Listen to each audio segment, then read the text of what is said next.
दोस्तों, आपके दिमाग में दो प्रश्न होंगे अभी। पहला प्रश्न, क्या एसएससी सीजीएल की तैयारी अगले 60 दिनों में संभव है? क्या ये की जा सकती है? टीयर 1 क्लियर किया जा सकता है? पहला प्रश्न। और दूसरा प्रश्न आपके दिमाग में ये होगा कि अगर ये संभव है तो कैसे तैयारी की जाए जिससे कि मैक्सिमम चांस हो कि टीयर 1 क्लियर हो जाए। तो बात करूंगा आज इन्हीं चीज़ों पे। उन दोनों तरह के बच्चों के लिए बात करने वाला हूं, एक वो जिन्होंने अपना कोर्स लगभग कवर कर रखा है और दूसरे वो बच्चे जो बिल्कुल अभी अभी तैयारी जिन्होंने शुरू की है नोटिफिकेशन के बाद, उनके कितने चांसेस हैं। तो दोनों तरह के बच्चों के लिए बात करूंगा। नमस्कार दोस्तों, मेरा नाम है तेज प्रताप, स्वागत करता हूं आपका फुल स्कोर पे। आइए चलिए आगे बढ़ते हैं। तो दोस्तों, सबसे पहले बात करूं तो मैंने क्या किया है, बांट दिया है बच्चों को, कैंडिडेट्स को दो तरीके में। एक तो वो जिनका कोर्स कंप्लीट है और दूसरे वो जो अभी अभी स्टार्ट कर रहे हैं। सबसे पहले बात करेंगे दोस्तों उनका जिन्होंने कोर्स कर रखा है। और हाँ, इसमें बहुत सारी चीज़ें ऐसी रहेंगी जो नए बच्चे जो स्टार्ट कर रहे हैं उनके भी काम की चीज़ होगी, तो वो एरिया भी आपको स्किप नहीं करना। ठीक, तो पहले इस पे बात करूंगा, उसके बाद जो अभी अभी तैयारी स्टार्ट कर रहे हैं उनके लिए बात करूंगा। चलिए आगे बढ़ते हैं दोस्तों। तो अगर मैं बात करूं आपसे कि भैया सिलेबस आपका ख़त्म हो चुका है, ठीक, अब बचे हुए दिनों में किस तरह आप मैक्सिमम आउटपुट ला सकते हैं, ठीक, उस पर बात करते हैं। सबसे पहले तो देखिए, सबसे पहला काम तो आपको ये करना है कि जो भी आपका डेली शेड्यूल ऑलरेडी आपने बना रखा होगा उसको फॉलो करते रहिए। और मैं अपने कुछ इनपुट्स दे रहा हूँ, शायद उससे थोड़ी सी आपको मदद हो पाए। एक खास बात आपसे कहना चाहूँगा, बहुत ही इंपॉर्टेंट चीज़, वो ये है कि बहुत ज़्यादा पढ़ाई मत शुरू कर दीजिएगा। जैसे यहाँ आप देखेंगे तो लगभग मैंने 2, 4, 6, 8 घंटे का शेड्यूल आपको एक्सप्लेन करूँगा। आप 10 घंटे पढ़ सकते हो, 12 घंटे, लेकिन बहुत ज़्यादा मत करना। ये नहीं कि 14 घंटे 16 घंटे आप पढ़ रहे हैं, उसका नुकसान आपको उठाना पड़ सकता है। नींद वगैरह पूरी नहीं होगी तो आपके अटेम्प्ट्स पे बड़ा इफेक्ट पड़ेगा। मैथ्स में आपको दिखेगा कि क्वेश्चंस छोटी छोटी गलतियां होने लगेंगी, आपसे इंग्लिश की एंटोनिम्स सिनोनिम्स वगैरह याद नहीं होंगे। इसलिए कम पढ़ना है, बहुत मतलब ओवरबर्डन नहीं करना, अदरवाइज दिक्कत हो जाएगी। ठीक, चलिए आइए बात करते हैं जरा एक एक करके। सबसे पहले दोस्तों बात करूंगा मैं आपसे मैथ की। इसके लिए लगभग 2 घंटे मैंने रखा है। सिलेबस आपका ऑलरेडी कंप्लीट है, तो एक काम आपको करना है, जब भी आप अपनी पढ़ाई डेली बेसिस पे शुरू कर रहे हैं, मैथ शुरू करने जा रहे हैं, उससे पहले एक काम करिए, सिर्फ 5 से 7 मिनट टाइम निकालिए, फटाफट टेबल लिख डालिए। कहाँ से? 19 से लेके 19 से लेके 12 तक की, 19 से लेके 12 तक की आप पहाड़ा यानी टेबल लिख डालिए। उसके बाद जितने भी आपने स्क्वायर्स याद कर रखे हैं, ठीक, आपने कहाँ तक याद किए? 30 या 40 तक, तो 40 से लेके कहाँ तक? 11 तक लिख डालेंगे, या 30 तक याद किया तो 30 से 11 तक, बड़ा इंपॉर्टेंट है रिवाइज करना।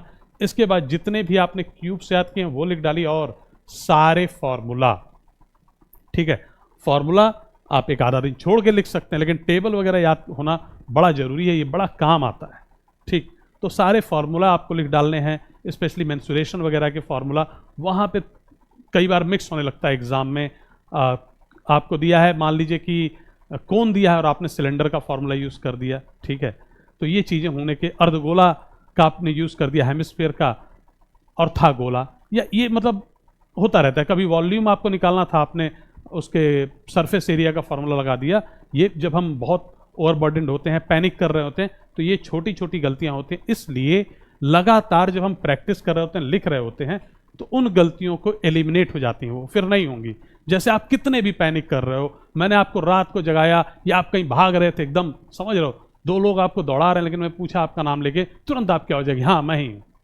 तो उस तरह का रिस्पॉन्स कब डेवलप हो पाता है? जब आप लगातार रिवाइज कर रहे होते हैं। ठीक, तो ये एक काम आपको करना है। अब मैथ्स में खास बात, जो कुछ स्पेशल चीज़ों का ध्यान रखना है, वो ये है कि अब आपका सिलेबस अगर कंप्लीट है तो ये नहीं करना कि वही जो आपने 40, 50, 100 क्वेश्चन आपके टीचर ने या आपने कहीं से कर रखे हैं, उसी को बार बार रिवाइज करो, ऐसा नहीं करना है।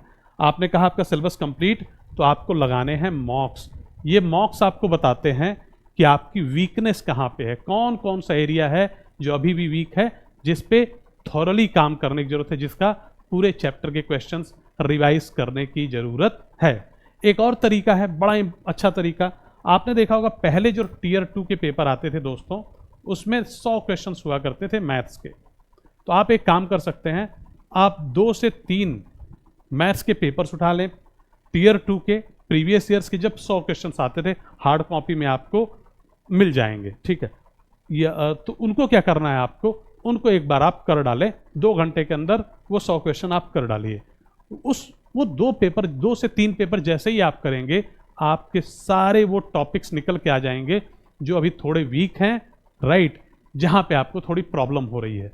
तो अब आपको ये पता चल जाएगा कि मेरा वीक एरिया, मान लीजिए ज्योमेट्री, मेंसुरेशन, ट्रिग्नोमेट्री, जो भी है, परसेंटेज या टाइम स्पीड डिस्टेंस, जहाँ भी प्रॉब्लम है, या इवन कोऑर्डिनेट ज्योमेट्री, तो वो सारे निकल के आ गए। अब उनकी थॉरली आपको थ्योरी एक बार, जो भी आपने नोट्स वगैरह बना रखे हैं, जहाँ से भी पढ़ रखा है, वो सारा रिवाइज करना है आपको, और सारी चीज़ें रिवाइज करेंगे, रेडी करेंगे, ठीक है। फिर आप ये मॉक दे रहे हैं, यहाँ पे आपको स्कोर दिखता रहेगा, यहाँ पे आपको स्कोर कोशिश करनी है 50 के आसपास मॉक में लाने की, 45 से 50, 45 to 50 कोशिश करनी है। धीरे धीरे होगा, लेकिन यहाँ पे आपको लगे रहना है।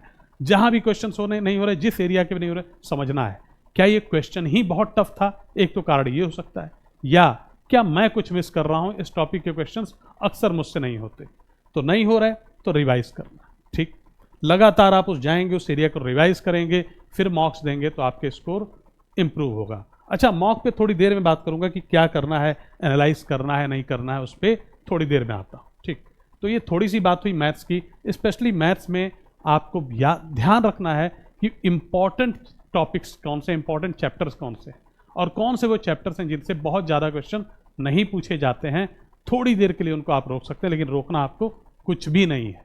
25 ही क्वेश्चन आने हैं, 50 नंबर है, तो रोक नहीं सकते। लेकिन हाँ, मोस्ट इंपॉर्टेंट सबसे पहले रेडी होना चाहिए, जैसे परसेंटेज हो गया, आपका अलजेब्रा है, ज्योमेट्री वगैरह है, ट्रिग्नोमेट्री है, इजी टॉपिक है ट्रिग्नोमेट्री ज्योमेट्री, है ना, और आता है तो फटाक से नंबर देगा, ठीक। तो रेडी रखिए इनको, ठीक। इस तरह से धीरे धीरे आपको अपने पूरे मैथ्स को रेडी करना है, वीक एरियाज खोजते जाना है, उसको करते जाना है। अब दोस्तों मैं बात करूँ अगर आपसे इंग्लिश की, तो इंग्लिश को भी आप 2 घंटा दीजिए डेली, ठीक है। इसमें वोकैब आपको डेली रिवाइज करनी है, जो आपने अब तक याद कर रखी है। क्यों? क्योंकि वोकैब बड़ा इंपॉर्टेंट एरिया रोल प्ले करता है। एक तो एंटोनिम्स, सिनोनिम्स वो मिल जाते हैं आपको। इसके अलावा ये आपको मदद करता है क्लोज टेस्ट में, जहाँ पे fill in the blanks type के आप क्वेश्चन देखते हैं, क्लोज टेस्ट, वहाँ पे भी वोकैब आपके बड़े काम आ जाती है। उन वर्ड्स का मीनिंग पता होता है जो आगे पीछे लगी हुई हैं फिल इन द ब्लैंक्स के, तो आप आइडेंटिफाई कर पाते हैं कि सही आंसर क्या होगा, ठीक। इसके बाद आपको क्या करना है दोस्तों, डेली 15 मिनट की किसी भी चीज़ की रीडिंग जारी रखिए।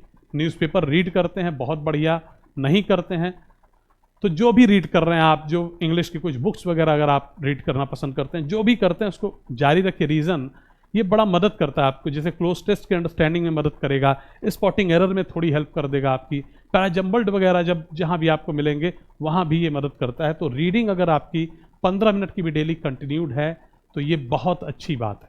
अगर आप ज़्यादा करते आए हैं और आपकी तैयारी बढ़िया है तो डेफिनेटली आप ज़्यादा भी रख सकते हैं, वो आपके ऊपर है, ठीक। तो एक तो वोकैब पे आपकी बहुत अच्छी कमांड होनी चाहिए। दूसरा, स्पॉटिंग एरर को आप बड़े अच्छे तरीके से रिवाइज कर लीजिए। बुक्स वगैरह बताने की आपको ज़रूरत है नहीं, क्यों, आपने सिलेबस कर रखा है। फिर भी आप MB पब्लिकेशन की जो बुक है वो काफ़ी बढ़िया किताब, प्रीवियस ईयर पेपर्स वगैरह दिए हुए हैं, उसको यूज़ कर सकते हैं इस रिवीजन के लिए, पूरा previous year paper wise revise करने के लिए, ठीक, राइट। तो इस तरह धीरे धीरे आपको इंग्लिश को आगे बढ़ाना है, ठीक है। चलते रहेंगे, वोकैब रेडी है, स्पॉटिंग एरर वगैरह हो रहे हैं, क्लोज टेस्ट लगातार प्रैक्टिस है, तो आप बढ़िया करके आएंगे पेपर डेफिनेटली, ठीक। अब बात करते हैं दोस्तों, 1 घंटा आप रीजनिंग को दे सकते हैं। रीजनिंग को आपने ऑलरेडी जितने भी आपके 2-3 टफ टॉपिक्स होंगे वो अब तक आपने रेडी कर लिए होंगे, नहीं किए हैं तो कर लीजिए, ठीक है। और रीजनिंग के लिए प्रीवियस ईयर क्वेश्चंस एनफ है और कुछ भी करने की ज़रूरत नहीं है। फिर भी जिन बच्चों को ज़्यादा दिक्कत है वो चाहें तो किताब वगैरह की मदद ले सकते हैं। जैसे हिंदी में एक बुक है घटना चक्र पब्लिकेशन की, ठीक है, जिसमें काफ़ी अरेंज करके दिया हुआ है, क्वेश्चंस टॉपिक वाइज है, तो वो आप कर सकते हैं, ठीक। अब प्यारे बच्चे बात करूंगा मैं आपसे जनरल अवेयरनेस की। इसके लिए भी 2 घंटा इसलिए देना जरूरी है क्योंकि मैथ्स, इंग्लिश, रीजनिंग और जीए का रोल मेंस में भी रहेगा, आपको पता ही है, इसलिए इसको भी 2 घंटा दीजिए। जो भी आपने पढ़ रखा है हिस्ट्री वगैरह, सबसे पहले मतलब मुझे लगता है अगर आपको रेडी करना हो तो सबसे इजी टॉपिक पॉलिटी है, स्कोरिंग भी है, जितने क्वेश्चंस आएंगे अगर आपने पढ़ रखा है तो करने के चांसेस बहुत ज़्यादा रहते हैं, ठीक है। तो पॉलिटी आप कर सकते हैं रिवाइज, हिस्ट्री, उसके बाद हिस्ट्री आप कर सकते हैं, स्पेशली हिस्ट्री के उन एरियाज पे ज़्यादा फोकस करिए जो कि आपका प्री इंडिपेंडेंस का टाइम का है, ठीक है, या उससे पहले इवन जब मुस्लिम रूलर्स की एंट्री हुई है इंडिया में, वहाँ से थोड़ी बहुत सदर्न हिस्ट्री, साउथ इंडिया की हिस्ट्री जो चोलाज और पल्लवाज एम्पायर वगैरह हैं, थोड़ा वो देख सकते हैं। उससे पीछे की थोड़े कम क्वेश्चंस आपको मिलते हैं, पर फिर भी मतलब ये आपका सीक्वेंस होना चाहिए हिस्ट्री जब आप पढ़ रहे हैं तो, ठीक।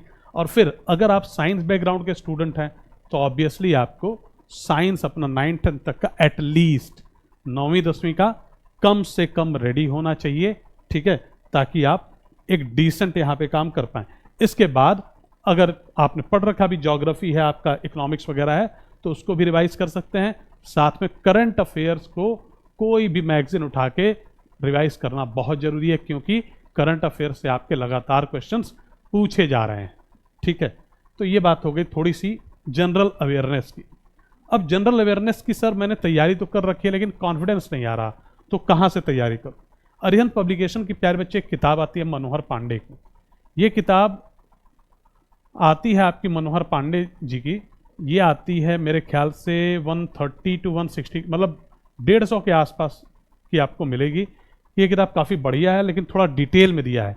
वही लोग इस किताब को लेंगे जिनका सिलेबस मतलब कर रखा है, बाकी चीज़ें इसको आराम से डेली 2 घंटा 1.5 घंटा इस किताब को दे सकते हैं, अदरवाइज वेस्टेज ऑफ मनी रहेगा आपके लिए, ठीक, राइट। तो इस प्रकार से इस किताब को भी आप यूज़ कर सकते हैं, बड़े प्यार से दिया हुआ सारी चीज़ें, इससे आप नोट्स वगैरह बना रखा है तो बहुत बढ़िया है, अदरवाइज आप क्विकली इससे कर सकते हैं, नोट्स वगैरह अंडरलाइन वगैरह करके कर सकते हैं। अब बात करेंगे प्यारे बच्चे की, डेली एक मॉक आपको देना बहुत ज़रूरी है। क्यों? सिलेबस कंप्लीट है, मॉक नहीं दोगे, इधर का रिवाइज करो, दूसरे चैप्टर्स थोड़े वीक हो रहे हैं, दिमाग से निकल रहे हैं, इसलिए मॉक देना बहुत ज़रूरी है। और मॉक देने का तरीका, मॉक देने के लिए 2 चीज़ें होती हैं। अब देखिए, कुछ बच्चे होते हैं मॉक देते हैं, उसके बाद एनालाइज करते हैं बड़े कामली, देखते हैं कहाँ गलतियाँ हुई और फिर उसके बाद उस पर इम्प्लीमेंट करते हैं। कुछ बच्चे होते हैं मॉक देते हैं, मॉक में देखा यार ये गलत हो गया, वो गलत हो गया, पैनिक होते हैं। जैसे मैं अपनी बात करूं, अगर मेरी ज़्यादा गलतियां हो जाएं तो मैं थोड़ा पैनिक होने वाला बच्चा था, ठीक। या फिर अगर मॉक पे मान लीजिए कि मैंने एनालाइज किया और काफ़ी टाइम लगा के एनालाइज किया, तो मेरे दिमाग में चलता रहता था, फिर एक हेड में वो बन जाता था, चल रहा है मॉक का वही, तो मुझे ड्रैग करता था नेसेसरी मेरी पढ़ाई से। तो मेरा जो तरीका था वो ये था कि मैं मॉक देता था देने के लिए, ताकि मैं सब सारे टॉपिक से टच में रहूं, और मॉक दे के मैं भूल जाता था कि मैंने कोई मॉक दिया है, फेंक देता था, ठीक। ऑनलाइन दे रहे हैं, हट गए कंप्यूटर से, स्कोर देखना ही नहीं है। कब देखेंगे? वीक में एक बार देखेंगे, टाइम देंगे संडे वगैरह को, जब थोड़ा सा हमने टाइम रख रखा है कि आज थोड़ी कम पढ़ाई करनी है, उस दिन मॉक वगैरह एनालाइज करेंगे, एक मॉक बढ़िया से एनालाइज करेंगे, पूरे हफ्ते की स्ट्रेटजी बनाएंगे, एक दो मॉक जो पीछे हमने दिए हैं एनालाइज करके, पूरे वीक की स्ट्रेटजी कि वीक एरियाज ये हैं मेरे, इन पे काम करना है, इंग्लिश पे, मैथ्स पे, इवन जीएस में भी यहाँ गलती हो रही है, अरे हिस्ट्री में गलती हो रही, वो सारा करेंगे और फिर आगे बढ़ेंगे, ठीक। तो ये हम वीकली भी कर सकते हैं, डिपेंड करता है आप किस कैटेगरी में फॉल करते हैं। तो ये हो गया आपका उन बच्चों के लिए जिनकी तैयारी हो रखी है। अब आगे बढ़ेंगे, हम बात करेंगे उन बच्चों के लिए जिन्होंने अभी अभी तैयारी शुरू की है, उनको तैयारी कैसे करनी है। आइए आगे बढ़ने से पहले दोस्तों आपको बता दूं कि अगर आप सीजीएल की तैयारी कर रहे हैं या कोई भी आपके छोटे भाई बहन करना चाहते हैं तो उन्हें फुल स्कोर के बारे में जरूर बताइए। हमने पीछे लगातार ढेर सारे सिलेक्शंस दिए हैं, ठीक है, ढेर सारे ऑफिसर्स हमने बनाए हैं, 2019 AIR 1, 2022, 19, फिर 22, 23, ऐसे हमने लगातार सिलेक्शन दिए हैं। और आप देखेंगे रैंक ढेर सारी आपको सिंगल डिजिट में रैंक मिलेगी हमारे बैच से, ठीक है, ढेर सारे ऑफिसर्स बनाए हमने। तो आप बताइए अपने दोस्तों को, साथियों को, छोटे भाई बहनों को कि भैया आप फुल स्कोर ऐप डाउनलोड कर लो प्ले स्टोर से और अपनी तैयारी आप शुरू कर सकते हो हमारे साथ, ठीक है। आइए चलिए दोस्तों आगे चलते हैं, बात करते हैं आपके काम की। तो अब जिन्होंने अभी अभी प्रिपरेशन स्टार्ट किया है सबसे पहला क्वेश्चन, क्या टीयर 1 क्लियर हो सकता है? क्या सबसे हो सकता है? मैं भी पढ़ूं मुझसे भी हो जाएगा, मेरा दोस्त पढ़ेगा उससे भी हो जाएगा? इसका आंसर थोड़ा सा अलग है दोस्तों। एक चीज़ डिपेंड करेगी कि आपकी मैथ्स की अंडरस्टैंडिंग कैसी है, मैथ्स से आपकी कितनी दोस्ती है, ठीक। इसके अलावा इंग्लिश की समझ आपकी कैसी है। अगर दोनों में आप एवरेज हैं तो आप बहुत मेहनत से लग जाइए, और बहुत बार ईश्वर चमत्कार करता है और चीज़ें हो जाती हैं जब हम लगे रहते हैं। अगर शुरू में ही हिम्मत हार देंगे तो कोई फ़ायदा नहीं है, लेकिन सर नहीं हुआ तो उसका एक फ़ायदा है। हमने 2 महीने बड़े मन से पढ़ाई की, ठीक है, तो वो जो पढ़ाई हमने कर ली, जो चीज़ें इस मिशन मोड में हम सीख लेंगे वो तो हमसे हमारे पास ही रहेंगी, हमसे कोई छीनेगा नहीं। अभी आगे इसी साल एसएससी और भी ढेर सारी परीक्षाएं लेगी, फिर अगली साल आपका सीजीएल आना है और तमाम एग्ज़ाम्स आने हैं। इवन दूसरे डिपार्टमेंट्स जो दूसरे कमीशंस वगैरह हैं वो भी एग्ज़ाम लेते रहते हैं, कुछ जो सीजीएल के पैटर्न पे उनके एग्ज़ाम्स हैं, तो वो सब में आप अप्लाई कर पाएंगे। ये 2 महीने को बिल्कुल भी वेस्ट मत होने दीजिए, और अगर ईश्वर ने साथ दिया तो इसी बार आपने अगर मेहनत से पढ़ाई की, स्ट्रेटजी बना के पढ़ाई की, तो आपका क्लियर हो जाएगा, ठीक। तो मैं आपसे वो स्ट्रेटजी शेयर करने वाला हूँ दोस्तों जिसने मेरी बहुत मदद की थी, ठीक है, इस एग्ज़ाम को क्लियर करने में, और डेफिनेटली आपकी बहुत हेल्प होगी इससे। आइए समझते हैं क्या वो। अब यहाँ पे दोस्तों थोड़ा सा हमें टाइमिंग बढ़ानी पड़ेगी, लेकिन बहुत ज़्यादा यहाँ भी हम टाइमिंग नहीं बढ़ाने वाले। 3 घंटे मैथ्स, 3 घंटे इंग्लिश, 1.5 घंटा रीजनिंग और 2 घंटा जीए, यही हमारा शेड्यूल मैंने बनाया आपके लिए। 3 3 6 2 8 9.5 घंटे का, ठीक, जो कि आप आराम से फॉलो कर सकते हैं। प्यारे बच्चे, कैसे तैयारी करें? क्या क्लियर हो जाएगा? बिल्कुल हो सकता है।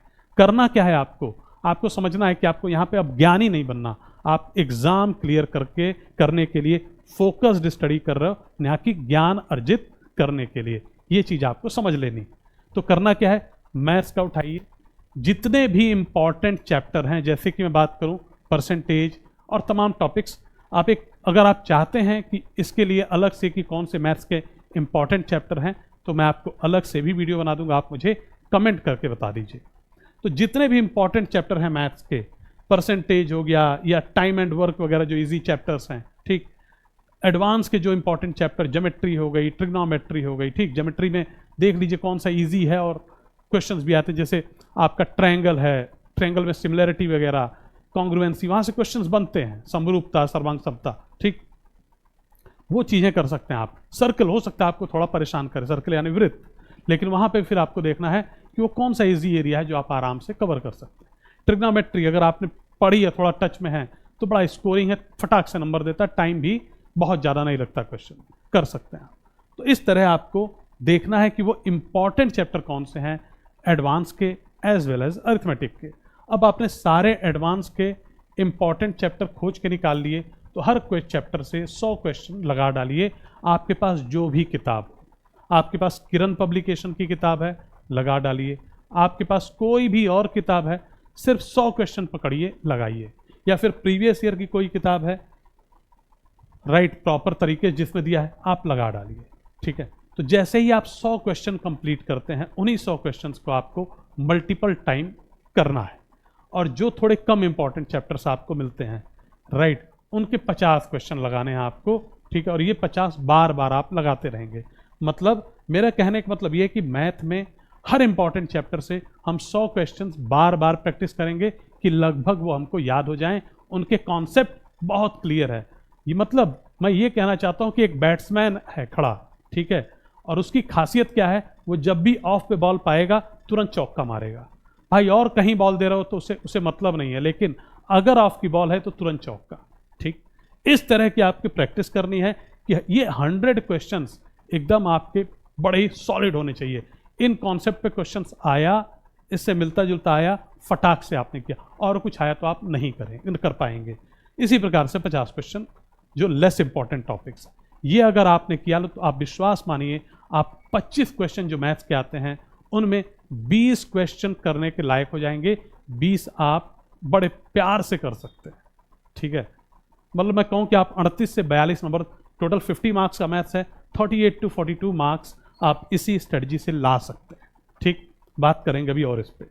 बात करते हैं दोस्तों इंग्लिश की। अब इंग्लिश में यहाँ पे टाइम कम है, अभी तक आपने तैयारी नहीं की, तो अभी रीडिंग नहीं करनी, न्यूज़पेपर हो या कोई भी इंग्लिश की किताब हो छोड़ दीजिए। सबसे पहले लगी आप वोकैब रटने पे, वोकेबलरी पूछी जाती है, रट डालिए इसको। आप चाहें तो एमबी पब्लिकेशन की बुक जो मैंने अभी बताई थी वो ले सकते हैं, बड़ी पुरानी पब्लिकेशन है और बड़ी फेमस है एसएससी की डोमेन में। ठीक, वोकैब आपने रेडी कर लिया, इसके बाद आप क्लोज टेस्ट रेडी थोड़े थोड़े करते रहिए। क्लोज टेस्ट रेडी नहीं कर सकते आप, उसको करते रहिए। अब वोकैब के साथ साथ आप देखेंगे वन वर्ड सब्स्टिट्यूशन होता है बुक में, मतलब बड़े बड़े सेंटेंसेस टाइप के आपको फ्रेजेस मिलते हैं जिसका वन वर्ड में क्या बोल, उनकी प्रैक्टिस मत करिएगा, नहीं तो टाइम बहुत वेस्ट होगा। एग्जाम में कौन सा आएगा पता नहीं और आपका बहुत ज़्यादा टाइम उसमें लग जाएगा। तो आप एक काम कर सकते हैं, डेली वोकैब रेडी कर डालिए, धीरे धीरे डेली ही इसको करते रहिए। ठीक है, इसके अलावा स्पॉटिंग एरर वगैरह की प्रैक्टिस बड़े अच्छे से कर लीजिए। आपको एक किताब चाहिए यहाँ पे जहाँ से चैप्टर वाइज आप प्रैक्टिस कर पाएँ, तो आप चाहें तो केडी कैंपस की बुक ले सकते हैं। एमबी पब्लिकेशन में एक थोड़ी सी दिक्कत रहेगी कि ये टॉपिक वाइज नहीं है, ये पेपर है, प्रीवियस ईयर पेपर वाइज है। तो केडी कैंपस की जो बुक है, कौन सी भैया, कौन सी किताब लेनी है आपको लेनी है वॉल्यूम 1 अगर आपने ले ली तो एनफ है। इसको लेके आप इससे प्रैक्टिस लगातार करते रहिए। मतलब मेरा ये है कि आप कर रहे हैं, वोकेबलरी एकदम याद कर लिया आपने, एरर्स वगैरह मिले रटना चालू है, रट रहे हैं आप एकदम बड़े प्यार से, इसको भी आप कर डाल रहे हैं। ठीक, अब ये चीज़ें आप धीरे धीरे रेडी करेंगे और जो भी मतलब यहाँ से क्लोज टेस्ट की भी प्रैक्टिस कर रहे हैं, पैरा जंबल्ड भी कोशिश कर रहे हैं करने की, ताकि आपकी आंखें तेज हो पाएँ, आप ज़्यादा से ज़्यादा क्वेश्चन एग्जाम में सही कर पाएँ।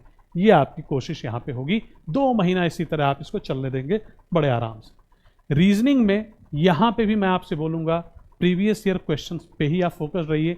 2-3 टॉपिक ऐसे होंगे जो आपको थोड़ा सा परेशान करेंगे, उसके लिए आप यूज़ कर सकते हैं घटना चक्र पब्लिकेशन की, हिंदी मीडियम वाले बच्चे। ठीक है, हिंदी मीडियम वाले बच्चे घटना चक्र पब्लिकेशन यूज़ कर सकते हैं। इंग्लिश में कोई ऐसी बहुत ही स्पेसिफिक बुक है नहीं। ठीक है, तो अब बच्चे एक गलती करते हैं रीजनिंग में, क्या करते हैं वो, उन्हें लगता है रीजनिंग तो हम सारा कर लेंगे, लेकिन उन्हें ये नहीं पता होता कुछ क्वेश्चंस वहाँ पे बहुत ज़्यादा टाइम लेते हैं रीजनिंग में। तो आपको आइडेंटिफाई करना है वो 3 क्वेश्चन आपको मिलेंगे, 3 से 4 जो कि हो जाते हैं थोड़ा टाइम देने पे। उन क्वेश्चंस को आपको एग्जाम में या मॉक देते वक्त हमेशा बाद में करना है, लास्ट में पेपर खत्म करके, पहले कभी नहीं करना। अगर आप पहले करते हैं, बीच में करते हैं, तो आप बाकी जो एरियाज हैं आपके, रीजनिंग तो आप कर लेंगे ढेर सारे क्वेश्चन, आपका जनरल अवेयरनेस ना छूट जाए, आपका मैथ्स ना छूट जाए, इंग्लिश ना छूट जाए, वो चीज़ नहीं होनी चाहिए। बात करूंगा अभी इस पे भी। ठीक है, तो रीजनिंग की आपको डेली प्रैक्टिस 1.5 घंटे की भी जरूरत नहीं। अगर आप 1 घंटा भी दे रहे हैं, आप करते जा रहे हैं प्रीवियस ईयर से, तो ये बड़े आराम से हो जाएगी। आइडेंटिफाई करिए वो एरिया जो कि टाइम ले रहा है या प्रॉब्लम क्रिएट कर रहा है, उस एरिया के आपको 30, 40, 50 क्वेश्चंस लगा देने हैं 2-3 बार, बड़े आराम से वो भी कंफर्टेबली आपसे होने लगेगा। ठीक, अब बात करते हैं प्यारे बच्चे जनरल अवेयरनेस की। तो मैं आप लोगों से बोलूँगा, जिन बच्चों की अभी तक तैयारी नहीं है, उन्हें जनरल अवेयरनेस पे बहुत ज़्यादा टाइम नहीं देना है। अगर आपने ज़्यादा टाइम दे दिया तो यहाँ पे दिक्कत ये रहती है कि हमें नहीं पता, सिलेबस बहुत बड़ा है, एक तो स्टैटिक जीके है, ठीक राइट, और एक आपका करंट अफेयर्स है, कि भैया एग्जाम में क्या आएगा ये नहीं पता, सिलेबस बहुत बड़ा है। तो आपको क्या करना है, आपको उसी तरीके से तैयार करना है जितना आप मिनिमम टाइम में मैक्सिमम तैयार कर सकते हैं, वो कोशिश आपकी होनी चाहिए। जैसे मैं बात करूं हिस्ट्री की, तो प्यारे बच्चे ये जो हिस्ट्री है आपकी, अच्छा अभी मैंने एक बुक बताई थी आपको पीछे, मनोहर पांडे की, 150 के अराउंड उसकी प्राइस है ना, अरिहंत पब्लिकेशन। लेकिन एक मनोहर पांडे की ही किताब आती है, वो आती है मेरे ख्याल से 30-35 रुपए के आसपास। ठीक है, किसकी, मनोहर पांडे की, अरिहंत पब्लिकेशन की, जनरल अवेयरनेस के लिए आती है 35 रुपीज़ के अराउंड बुक। वो किताब आपको लेनी है, पतली सी किताब है, हिस्ट्री रट डालनी है उससे, पॉलिटी उसी से रट डालनी है। और अगर आप साइंस के स्टूडेंट हैं तो साइंस भी फटाफट आप रिवाइज कर डालिए। ठीक है, सारे जो भी चीज़ें आपको रिवाइज करनी है, ठीक राइट। इसके अलावा जब आप प्रीवियस ईयर पेपर्स के क्विजेस, मतलब प्रीवियस ईयर पेपर्स अटेम्प्ट करेंगे, तो वहाँ पे आपको ये भी आइडिया लगेगा कि साइंस में किस तरह क्वेश्चंस पूछे गए पिछले सालों में, राइट। तो वहाँ से भी आपको एक आइडिया लगेगा, आपकी तैयारी को सिंक्रोनाइज करने में मदद मिलेगी। ठीक, तो एटलीस्ट ये 3 चीज़ें आप ये अरिहंत पब्लिकेशन से तैयार कर लीजिए। टाइम मिलता है थोड़ा बहुत तो ज्योग्राफी, और अगर आपने इकोनॉमिक्स आज तक नहीं पढ़ी है तो इको को आप रहने दीजिए, ये काफ़ी टाइम कंज्यूमिंग और टफ टॉपिक है। पता चला आने एक या दो क्वेश्चन हैं, लेकिन टाइम इसने ज़्यादा ले लिया और फिर आपकी तैयारी को ये इफेक्ट करेगा। आपका हमेशा ध्यान होना चाहिए इनपुट आउटपुट रेशियो पे, जितना टाइम आप लगा रहे हैं उस हिसाब से आपको नंबर चाहिए। नंबर कहाँ से आपको मिलेंगे, मैं आपको बताऊँ, श्योर शॉर्ट नंबर। एक तो श्योर शॉर्ट नंबर दोस्तों आपको देगा मैथ्स, दूसरा आपको देगी रीजनिंग, ठीक। इंग्लिश में अगर आपका इंग्लिश मीडियम है, थोड़ी अंडरस्टैंडिंग है और मेहनत करेंगे तो कई जगह यहाँ पे भी आप अच्छा मार्क्स ले लेंगे। आपको यहाँ पे एंटोनिम, सिनोनिम, राइट, ये सारी चीज़ें श्योर शॉर्ट मार्क्स दे सकती हैं। इसलिए मेरा जो मतलब मेन कंसर्न है, आपका मेन ध्यान एक रीजनिंग पे होना चाहिए, एक मैथ्स पे होना चाहिए, राइट। इसके अलावा पॉलिटी रेडी कर लीजिए। हिस्ट्री में आपका जो प्री इंडिपेंडेंस वाला टाइम है वहाँ से, ठीक है, या फिर वो जब मुस्लिम रूरल्स की इंडिया में एंट्री हुई वहाँ से वो रेडी कर लीजिए, वो आप आराम से कर पाएंगे, इंटरेस्टिंग भी है, ठीक। उसके पीछे आप जाते हैं ज़्यादा तो वहाँ थोड़ा सा बोरिंग भी होता है, क्वेश्चंस भी रिलेटिवली कम पूछे जाते हैं, तो उस एरिया को आप थोड़ा सा रोक सकते हैं। साइंस में फिजिक्स, केमिस्ट्री, बायोलॉजी, जो भी आपने पढ़ रखा, फिजिक्स केमिस्ट्री पढ़ रखी है अगर, पहले उसको रिवाइज कर लो आप, है ना, पहले आपने पढ़ा हुआ है। बायोलॉजी भी पढ़ रखी है तो बायोलॉजी भी पढ़ लो, एक बार रिवाइज कर लो, ठीक। इस हिसाब से आपको प्लान करना है कि मिनिमम टाइम में आप मैक्सिमम चीज़ें कवर कर पाओ और अच्छे नंबर ला पाओ। आप स्टैटिक जीके तो मान लीजिए कुछ लोगों ने पढ़ रखा है, लेकिन जो करंट अफेयर्स है वो जितना टफ आपके लिए है उतना ही टफ जिसने 2 साल पहले से तैयारी कर रहा है उसके लिए है। तो करंट अफेयर्स भी आप रेडी कर डालिए, कोई भी आप ईयरली मैगजीन या कहीं से आपको समरी वगैरह मिल जाए उससे आप रेडी कर डालिए, ठीक। तो इस तरह से आप प्लान करेंगे, तैयारी करेंगे, और जब आपको 1 महीना हो जाता है तैयारी करते हुए, उसके बाद आप मॉक देना शुरू करेंगे, ठीक है। शुरू में आपको मॉक देना भी है तो सिर्फ समझने के लिए कि क्वेश्चंस कैसे आते हैं। जैसे आप मैथ्स के भी वीकली मॉक दे सकते हैं, मैथ्स, इंग्लिश, रीजनिंग, जीएस, एक मॉक हफ्ते में दे सकते हैं, ताकि यार मेरी तैयारी कैसी चल रही है। और मॉक भी प्रीवियस ईयर पेपर वाला ही होना चाहिए, ये नहीं कि आप कोई रैंडम मॉक उठा के दे रहे हैं। वहाँ से आपको पता चलेगा कि एक्चुअल कैसे क्वेश्चंस पूछे गए हैं और किस तरह क्वेश्चंस पूछे जा रहे हैं, मैं कैसी तैयारी कर रहा हूँ। तो ये आपको सिंक्रोनाइज करने में मदद करेगा, ठीक। अब एक चीज़ और है, टाइम आपके पास कम है, लिमिटेड है। लिमिटेड टाइम में आप देखेंगे, अच्छा हर साल आप देखते हैं कि बहुत अलग अलग जगह से टॉपर निकलते हैं, है ना, राइट। और हर टीचर का पढ़ाने का स्टाइल अलग है, उसका कवरेज एरिया अलग होता है, फिर भी हर टीचर के बच्चे सेलेक्ट होते हैं और बढ़िया मार्क्स लाते हैं। मतलब ये है कि आपको मल्टीपल टीचर पे डिपेंडेंट नहीं होता है। जो भी टीचर आपने एक बार चूज़ किया उसके साथ लगे रहें, आंख बंद करके 2 महीने उसी के साथ पढ़ें, जितना कह रहा है उतना ही सुने। या कोई किताब आपने पकड़ी तो और कोई फिर किताब दूसरी मत पकड़िए, एक बार में ही अच्छी किताब पकड़िए, ठीक। बार बार उसको करते रहिए। कहीं से ज़्यादा मिल रहा है, कोई नोट्स शेयर कर रहा है, नहीं, कुछ भी पढ़ने की जरूरत नहीं है। ये नोट्स वो चीज़ ऐसे पढ़ के सिलेक्शन नहीं होता। सिलेक्शन कहता है मल्टीपल रिवीजन करो। अगर आप मल्टीपल रिवीजन करोगे तो मैं एग्ज़ाम कहता है मैं क्लियर हो जाऊंगा। आप मुझे टाइम नहीं दोगे तो मैं क्लियर नहीं होने वाला। भरोसा करना पड़ेगा आपको, ठीक, अपने ऊपर, जो भी आपने रिसोर्सेज सेलेक्ट की तैयारी के लिए उसके ऊपर। और इस तरह अगर आप तैयारी करेंगे तो विश्वास मानिए कि आपका नाम लिस्ट में होने के चांसेस बहुत ज़्यादा बढ़ जाते हैं, ठीक। With this my dear friend, I wish you all the best. और यहीं पे मैं इस वीडियो को ख़त्म करता हूँ। Thank you.